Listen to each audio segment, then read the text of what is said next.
केवल बृहस्पति ग्रह की रोटेशन को देखेंगे तो हर 12 साल के बाद बृहस्पति वहीं पे आता है।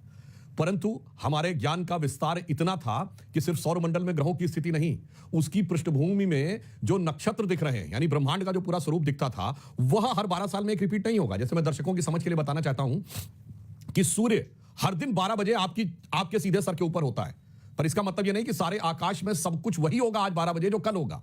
इस बीच में धरती इतना मूव कर रही होती है कि सूर्य तो उसी जगह पे होता है, परंतु आकाश में वो धरती अलग हो चुकी होती है। तो दोबारा वो स्थिति एक साल के बाद 365 दिन के बाद आती है। उसी प्रकार 12 वर्षों के बाद बृहस्पति तो ठीक उसी जगह पे होता है, परंतु जब बृहस्पति अपने 12 राशियों का पूरा साइकिल पूरा कर चुका होता है 144 साल के बाद, तब वह ठीक उसी पॉइंट पे पहुंचता है in context of the constellation. और खैर मैं कहता हूं छोड़िए वो बात, वो तो बहुत टेक्निकल सी बात है, वो एक अलग बात है।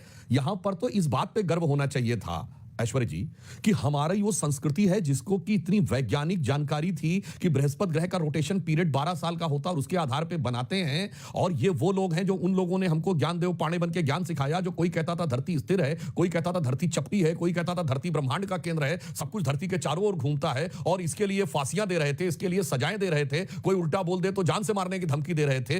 अरे उसके कंट्रास्ट में ये ज्ञान पे हमें गर्व होना चाहिए, और इसमें कितनी ग्लानि के रास्ते ढूंढने के प्रयास किए जाते हैं, ये अपने आप में बहुत गंभीर बात है। और ऐश्वर्य जी उसका मैं कारण बता रहा हूं सारे दर्शकों से, और मैं ये नहीं कहता कि इंडी गठबंधन के जितने नेता बोल रहे हैं सबको पूरी पृष्ठभूमि पता है।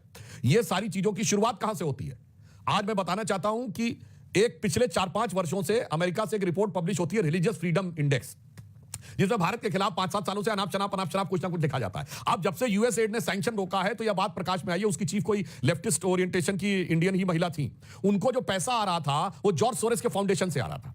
अब मैं दर्शकों से कहता हूं जाके चेक करिए कि हेनरी लुईस फाउंडेशन है, हेनरी LUCE लुईस फाउंडेशन, उसने 4 मार्च 2020 को बाकायदा एक प्रोजेक्ट तय किया कि मुस्लिमों को हिंदू मेजॉरिटेरिज्म से कैसे राहत दिलानी है।